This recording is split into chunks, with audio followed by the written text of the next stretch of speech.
Stories is captured on the newspapers this morning. We'll be deliberating on these headlines. We invite you to join the conversation shortly. But before we have our guest analyst joining on the program, we'd like to take out time to celebrate one of our regulars on the program. He's been a security analyst and a crime management expert, a fellow of the Nigerian Army Research Institute as well. Talking about Mr. Steve Obochi-Okori, PhD.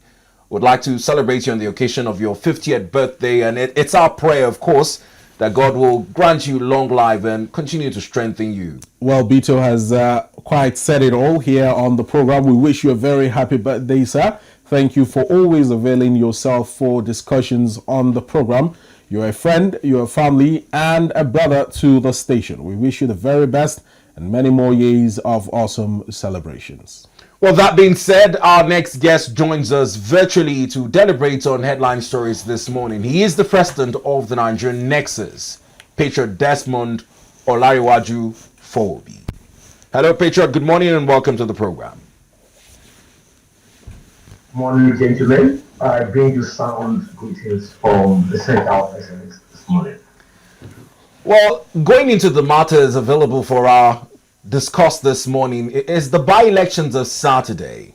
As much as many talk about the APC's dominance, winning 12 after 16 legislative seats, it is not without the president saying that this is an acknowledgement of the APC and might be the template going into 2027 for a landslide victory. Let's get your thoughts on the outcomes of Saturday's by-election. Well, it's a part last Saturday, there was a by-election in 12 states, 16 states, 2 for Senate, and House of Assembly, and some reps, and in which APC won landslide in different states, claiming 12 of those seats. Well, if you have been following the trends, you will find out that the results are expected. I am not expecting anything differently from what just happened. States where governors have control and are not in alliance with the government, with the ruling APC party, you find they want to show strength. And you know, it is easy to control this kind of election. And you know that an election in Nigeria has been marred with vote buying, violence, and corruption. And you see that what happened is to tell you that state governments have control of this kind of election. But don't be deceived that what happened on Saturday may not repeat itself in the general elections because of the number and the size of constituency and areas that will be covered, and most state governments and some of the national president, the president's party, the federal government, the state government may not have complete control of that election. But this by-election, it's hard, very difficult for you to find opposition party or for you to find somebody from somewhere to come and win this election. It is mostly very difficult. So the result I expected, Bito. Now, Patriot Desmond, I was quite following closely the elections that held in certain states on Saturday, particularly in Adamawa State. How would you react to the situation where a ballot box and some beavers machines were discovered from the vehicle of the APC vice chairman in Adamawa State? It was quite chaotic, and the man narrowly escaped lynching by election observers who were there, and other party members who were not of the ruling party. It was quite a very problematic situation, and this is just in Adamawa State. I believe there were other scenarios in other states, but we will still get to the crux of that particular matter during the course of the conversation. How do you react to this? It is unfortunate. It is an unfortunate incident, and like I would want to say, our elections have been marked by misconduct, malpractices, vote buying, and so violence. And that shouldn't be encouraged. And I hope that the law enforcement agencies will allow the law to take its full course. For me, I wouldn't want to, maybe there is a mix-up somewhere. It could be that there is a mix-up somewhere or some kind of I wouldn't want to delve too much into that issue. Hence, the case is in the custody of the law enforcement agents. That's So right. we just need to wait and watch and see what happens at the end. Whether it is a case of framing up, could it be that it was a setup? Things happen. Now, mind you, even the APC in Adamawa had, come out to state that they distanced themselves from what had occurred, citing that nobody backed him in doing whatever it is that he thought he was doing. Exactly. Exactly what I'm trying to say. This is that it could be a case of setup. It could be a setup. It could be mischievous. You can't really trust. They can't really trust some of these politicians. And don't forget that Adamawa State is a stronghold to the vice president. Yeah. Who is also one of the leading candidates or leading gladiator in the ongoing coalition of the and it is also a PDP state. And also a PDP state. Yeah. It could be that this person just wants to betray the party. A lot of things, It could be framed up. It could be some funny place somewhere. So you can't really trust these politicians. But as far as I'm concerned, the law enforcement agents. But Patriot Desmond, would someone go as far as risking to be incarcerated just to stain the reputation of a political party? I'm trying to understand your rationale. People go as long as putting bomb devices, improvised devices to frame things up. A lot of things can happen. No doubt, I told you, no doubt that APC is a ruling party, strong and viable party, and you see, there are things that you don't need to stress yourself, and that is you trying to let something happen where you think it's not going to be easy. Like I told you that most states governors are in control of by-election. The reason is because it is smaller in size and they have full concentration to man that event, to man that election with whatever it might require. It could be money, it could be voice for voice, it could be talk for talks, it could be, monitoring for monitoring. So it is indeed mischievous for someone to go and be carrying ballot and all that. For me, something fishy somewhere. I can say that something is fishy somewhere. Now let's also talk about APGA, because APGA had the opportunity to win one of the senatorial seats available in Saturday's by-election. What does this make of an election where some of the oppositions would say that democracy has somewhat been truncated, in their words? Does this beg to differ from the opinion? You see, it is not just about what happens on Saturday. Democracy is our process of electioneering in Nigeria needs complete overhaul. Sensitization, involvement, and cleansing. State of emergency because of what is happening in our electoral system. Democracy has not taken full course in this part of the world. There are a lot of things that I'm witnessing, there are a lot of things that we are seeing here in Nigeria election, that our elections has been suffering gross malpractice. There is a gross malpractice in our elections. And where there is gross malpractice, that means the will and the mandate of the people are what? Are stolen. Therefore, most of the leaders that you have seen that have emerged victorious elections and elections do not reflect the will of the people. And that is why I tell you that almost everybody is a culprit. Almost every ruling government just like by-election, just like local government elections, you will find out that most state governors are in full control. And at the end of the day, the results actually goes in their way, in their favor. And that's the same thing that has just happened. That's the same thing that just happened on Saturday. And that is to tell you that it is not still the election result in Nigeria is not reflecting the will of the people. And that is what we are not seeing. That is why we cannot say that our democracy is actually in the right path. Now, Patriot Desmond, let me take us through some comments that have come in from individuals and different political parties following the elections on Saturday. Firstly, the governor of Anambra State, Chukwuma Soludo, had said that ADC and the Labour Party are dead in Anambra State. I want you to hold on to that comment. Meanwhile, the ruling party is boasting that the victory is an endorsement of President Bola Ahmed Tinubu ahead of 2027 general elections.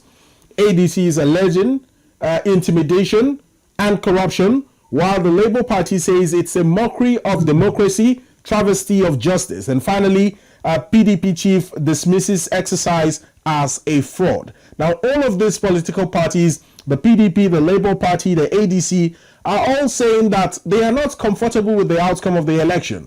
And even the governor of Anambra State, Chukwuma Soludo, is now saying that the ADC and the Labour Party are dead on arrival in Anambra State. What exactly is going on with our political scene? There seems to be a lot of mistrust and a lot of imbalance when it comes to electioneering in Nigeria. Certainly true, Chief Yoki. Quite a lot of imbalance in our elections. You know, I've been fully following elections since 2011. I've been participating, actively observing elections and participating in the process, either as ad hoc staff, either as observer, either as party agents, build up to now. And I can tell you categorically that our elections have been marked with a lot of misconception. You see, for those of you that have been following election in Nigeria, you will find out and you will realize that our election has a lot of faults. There is a lot of things that is not right. So the PDP, the ADC, and other opposition parties that have been disgruntled or that have been having one complaint or the other are right. In the sense that if you look at our local government election, the reason why you don't get a lot of reactions is because it is controlled by the state electoral commission, and therefore a lot of people do not fully come out to participate in it, and at the end of the day, they do not have anything to say or to complain about. But because this is conducted by INEC, a lot of people have some level of trust in the process. Now let me tell you why we have problem. The problem of election in Nigeria is not just about INEC. In short, INEC to a very large extent can be trusted. INEC has proven their works to a large extent. That now tells you the role that some gladiators, some stakeholders plays in the elections. When I say stakeholders, I'm talking about the ruling party in the state.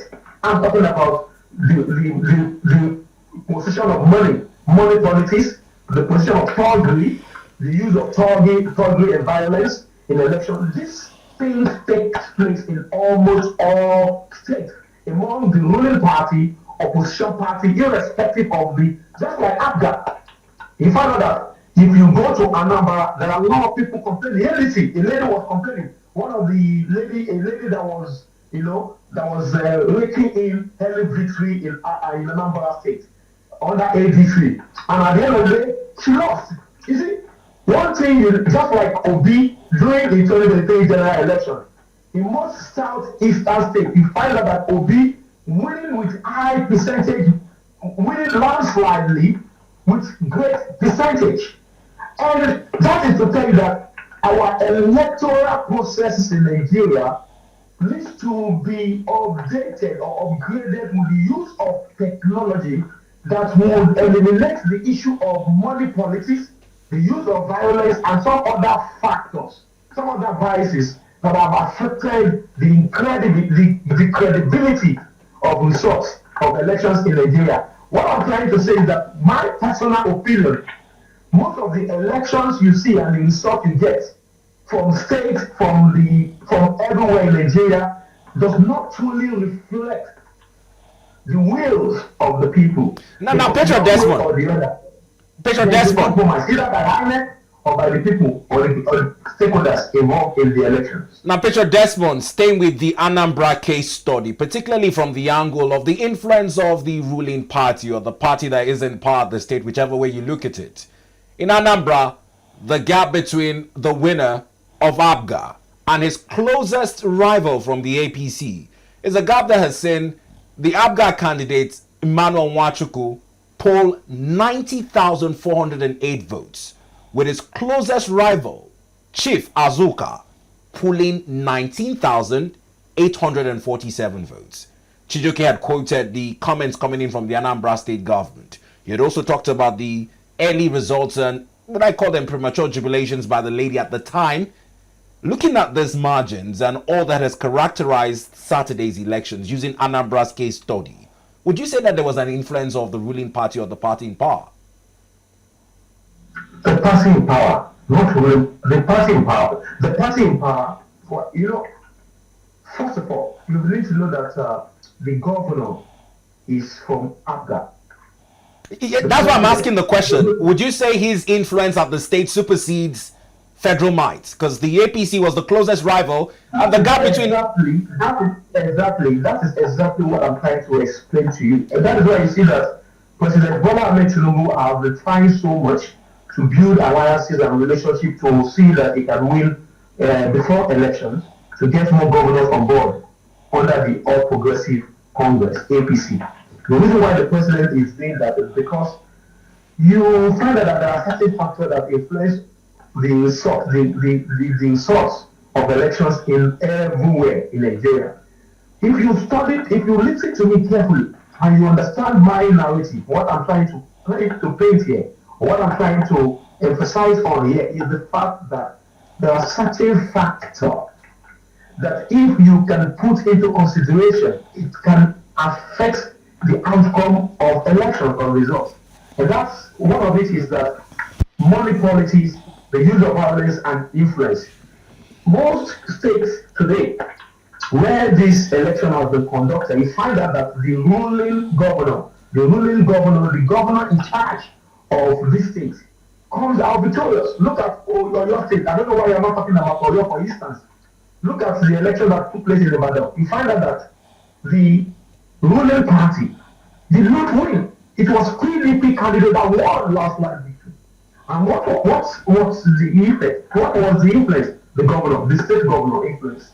The same thing happened in Anambra and in Kano and some other places. So the part is that our election in Nigeria still needs to be studied and see how we can improve on them, because they do not express the will of the people because of the malpractices, money politics. Sometimes it could not be violence, sometimes it could be politics, it could be money and other factors. And these are some of the things that I want the umpire in charge of management of elections in Nigeria to look at, to see how we can improve on it, because this human factor at the end of the day always play a major role. Now, Patriot Desmond, let's move on to another subject, and it's the subject of accountability in public finance management. Citizens are becoming aware of the need to hold government accountable and ensure that public funds are spent transparently. Last week, I don't know if you recall, but the Nigerian Labour Congress led the calls for the government to reconsider an alleged deduction of 40% from the National Social Insurance Trust Fund to ease tensions between labor unions. Now, amid these calls is the fact that they're also threatening a strike. Now, the federal government is pledging to review deductions from the Employees Compensation Scheme, which is supposed to be a social insurance program providing financial support to employees who suffer work-related injuries, disabilities, or death. What do you make of this threatened strike on the part of the NLC and the government's need to ensure accountability in public finance management? Victor, let me give you background to this. Since 1999 to date, we've had Labour Congress, Labour embarking on industrial actions It was more prominent during the time of Adams or Shomali as chairman of the NLC, when President Olusegun Obasanjo was then president of the Federal Republic of Nigeria, but had the call to go on 9 months, 8 months, 7 months of industrial actions, either by workers of the government or ASU. And then this has been repeating itself from that time to date. If it is not the issue of non-accountability by the umpire responsible for the management of insurance or pension, it is maybe the cost of living. We've not been able to prove our worth as a country. Our level of accountability in the management of public funds is poor and needs to be looked upon and worked and improved upon. Now, could this level of unaccountability when it comes to management of public funds be somehow related to the lack of strict or harsh punishments when it comes to siphoning, diverting, or stealing of public funds? We have seen the other countries going as high as the death penalty for situations where public office holders loot public funds. But here in the country, it appears that the higher the amount of money you have taken, the better it is, the better chance you stand or have at winning the case in court. There is a systematic problem. Do you agree with this, Patriot Desmond? Yes, I agree with you. I agree with you totally, Chiji, okay?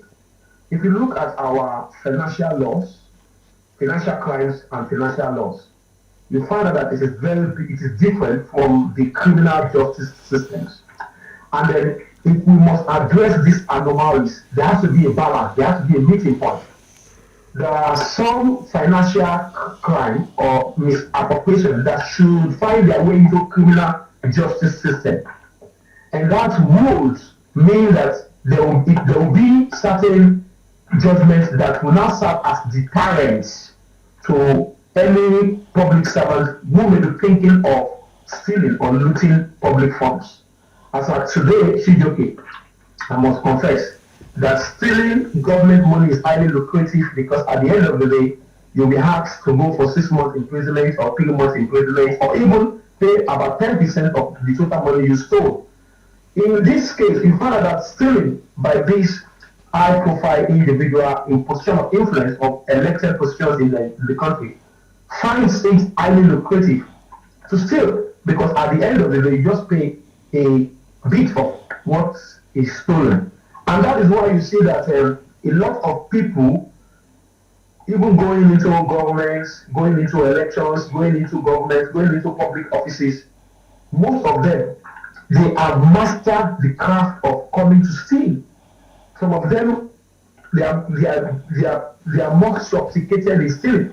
Putting Patriot Desmond, Patriot Desmond, although in relation to this matter, the managing director of the NSITF had clarified that there have been no diversions of the funds, although he did acknowledge that. No, Victor, let me. I was trying to give you a background. I think I missed that. Oh, all right, so now we do not put it out there, and you'll be quoted that ADBN said that the NSTIF has diverted funds. That's why I had to put it out there. About 4 years ago, the federal government appeared that they want to divert the government. Appeal to the people that they want, instead of stacking this money somewhere, and then there is no good road, there is no infrastructure, capital infrastructure. You want to pay some salaries as at that time. During the time of President Muhammadu Buhari, there was an appeal by the management of this fund that this money would be used for capital infrastructure so that it can be yielding result. And it was voted upon. And you know anything in Nigeria, some of the things you hear or that makes around in the news may have found their way into the system before you hear about them. So one way or the other, the federal government has told us that they want to use this money to do some XYC projects in order to start to improve the welfare of workers, as well as instead of stacking this money somewhere, they want to use this money, and it was refuted by some of these employees as at that time. So I will not completely agree with the government that that money has not been diverted. Now, I'm still talking about workers' compensation in relation to the National Pension Commission. The NLC is also recommending that it be reconstituted because as much as this is a contributory scheme, there should be a clean line that divides between government revenue and contributory schemes of employee, which is taken from their monthly take-home. Yes, the case has been made, other than allowing the money to lay idle, can't it be used for infrastructural projects? But there's also supposed to be a concrete government policy that regulates this. What do you make of a policy that separates the use of contributory pension schemes from internally generated revenue by the government for infrastructure projects? Let me tell you something. If you look at the bank system, you see that even when you put your money in the bank, the money don't sit in the bank. The money is either used for one project, one bigger project or something. You understand? And that is why you see sometimes you get interest on your savings. You get interest on your money that you put in the bank. And that is what the federal government actually wanted to emulate. And for me, I do not see anything wrong in that. But where I have a lot of problem is the issue of mismanagement of public funds. This is not just about the pension. This is not just about the contributive pension. It is about the mindset, the behavior, the attitude of most people in position of influence, position of authority, with misappropriation and misconduct and mispriority. Today, I can tell you that look at why is it that some policemen, let me use police as an example. Why is it that when you get a certain killer in the police net or in the police hierarchy, you're like disease, you live as if you have never been a policeman? Why some people live like emperor? Why some senior officers live like God on earth? You find a junior officer living impoverished, in serious poverty. The reason is because of the level of corruption. Do you know that there are so many allowances that is supposed to spread while you are still working, but you don't get the benefit? They will tell you that you have to wait for your time. When is that time? When you get to that hierarchy. For me, I believe in this concept of ideology of shared prosperity. If we say billions of naira has been allocated into the Nigerian police welfare, that money shouldn't be only for the management or for overseeing the welfare of the senior officers. It should be spread from top to bottom. And that is what is happening in this country. A lot of people in position of influence only think about their class, leaving other people out. And that is why we are where we are today. And that is why I believe that we need to change. It is a question of change of mindset, attitude, and see that we think about the country first before ourselves.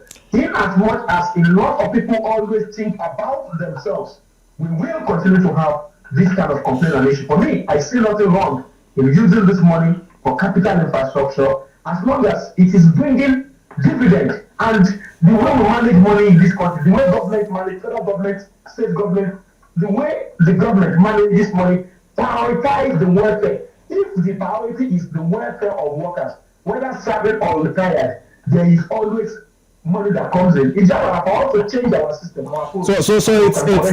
It's just about a change of the system and a change of way of managing the funds that will pander towards the civil servants in a better way. Well, Patriot, Desmond still talking about deductions and whatnot. Let's move over to the aviation sector / the new tax regime in the country. We hear that the chairman of APC, Dr. Onyema, is querying the 7% VAT return and 5% ticket sales charge in the country. Now, he is saying that with this new development, that airlines will be grounded in 48 hours should this take place.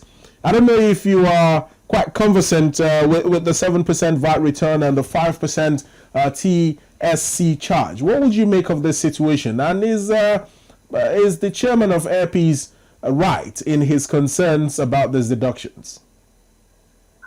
Yeah. I think I came across that story about 2 weeks ago. We have been trying to grant interview and release this press that this is going to affect even the price of the local tickets, Yeah. and it will affect and all that, and some companies will be granted. And you see, one of the things you see that the new tax reform brings is that he wants to ensure that most big companies in Nigeria contribute to the growth and development of the country, and instead of charging the poor people, instead of taxing the poor people, the system, the reform tends to create some balances, reducing the imbalances or the gap between the very rich and the very poor. And that is what the tax reform bill tends to correct. And I have seen Oyema, the chairman of APC, complain and lamented seriously that this bill, while it is good, but that is going to affect, because it is not just about the current bill, but because of the already imposed affliction due to cost of maintenance of flights and some other international laws and some certain provisions that have affected the activities of aircraft and aviation sector in Nigeria, which has made a lot of customers to pay more and increase the cost of fare ticket and all that. So this is also going to add to the burden of maintenance, the burden of managing this aircraft, and then if care is not taken, some of them may not be able to continue to do this job that most air flight company will have to close down. So for me, I believe that the federal government needs to listen to the operators. It's not just about law, it's about the practicality of this law. If it's, although there is nothing that can be done, a law is a law.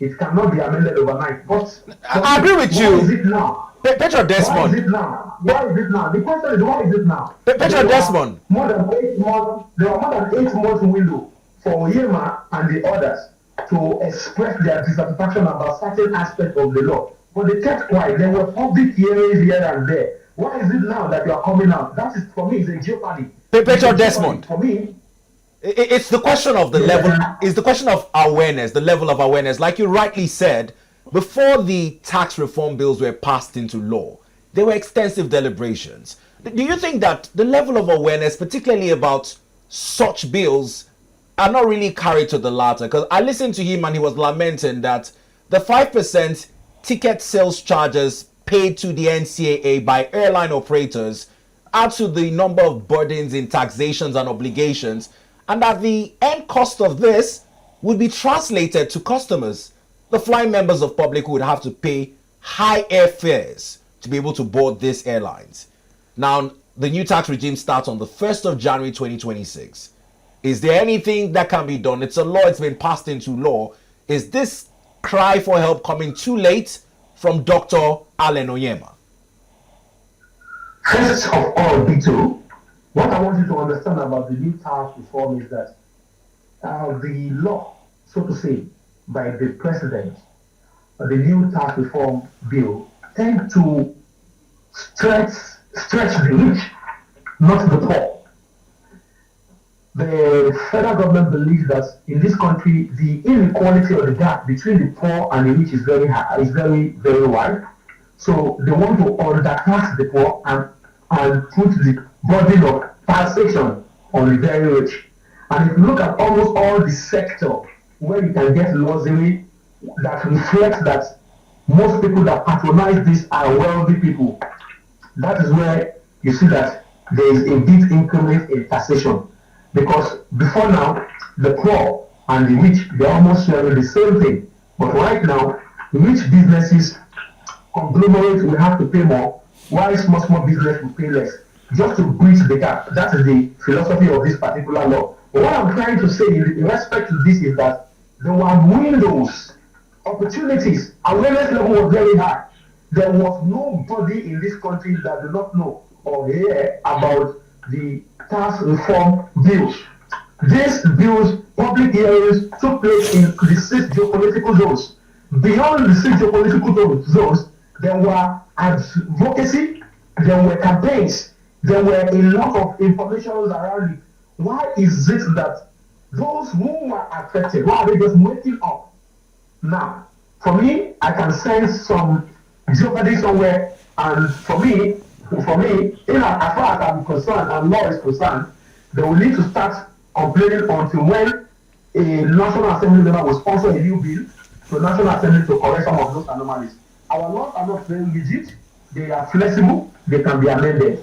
And if the federal government and the people managing the tax reform bill and those who are in charge of this new taxation, the National Tax Revenue of Nigeria, look at the bill, look at the complaints. They can also, on behalf of the people, also sponsor a bill in order to amend some of these conflicts in order for us to have a more viable aviation sector that's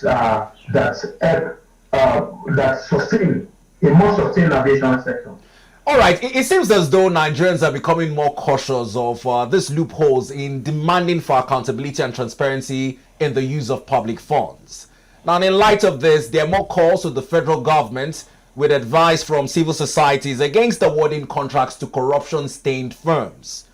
Coincidentally, the ICRC is also issuing a new guidelines to MDAs in the awards of contracts as well. What do you make of this heightened awareness, and do you think that Nigerians are beginning to understand the need for a citizen-led advocacy in holding government accountable? Yes, and that is the only way we can get it right. You know, democracy is not actually a government of just the people, of few people. Democracy is the government of the people by extension through their people's representation. And if democracy, the tenets, the principles of democracy can be adhered to in this part of the world, we will get it right. Democracy for me is still one of the best form of government where people participate in the process through their representatives. But we find that for so many years, due to one reason or the other, a lot of Nigerians just lost interest. If not for the increased hardship, mismanagement, wide gap between the rich and the have and the have not, because of this class disparity between those who have, which is now becoming glaring that those people that have today, it's not that they deserve to be richer than those who do not have, but because they are involved or they are within the lens of government, some of them have become so rich. And that has been a pointer to the civil society and to the rest of us that there have been a lot of misappropriation and misconduct, abuse of positions and power that now led to the increment of interest of people going into monitoring what is happening over there. And that is why you see that it was hunger that led the civil society organizations and the people to be more interested in what is happening among government spending and accountability. For me, it is a good thing. People must wake up to their responsibility. Nigerians are too lazy, according to President Muhammadu Buhari. Why we are supposed to look at the money, follow the money, look at the process of how many projects is going on in your country, your state, in your constituency, how much has been allocated, who is the contractor, which agency is financing and from what source, how much has been. Citizens are supposed to be the first responders. Citizens have been sleeping. Nigerian citizens have been sleeping because of subsidy era. Now that the government has suspended most subsidies, now they are waking up to the responsibility. I think that's how we can achieve. That's how we can achieve a better society. A lot of people, because they are getting subsidy, free money, free things, they do not care about government. But now that President Bola Ahmed Tinubu is blocking those loopholes, now a lot of people are becoming responsible for governance, and that is what we need for us to get clear. Because if you allow these politicians, these few people, power, Thomas said, power corrupts, and absolute power corrupts absolutely.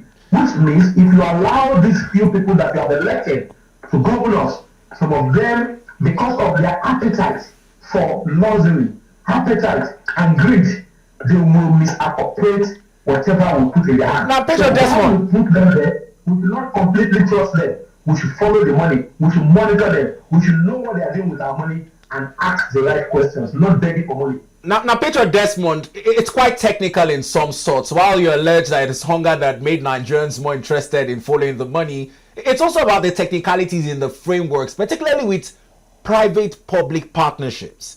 Now, under the new frameworks, the money, or should I say the funds that can be approved by ministries, is pegged at 20 billion naira. Whilst for parastatals of government, it is 10 billion naira.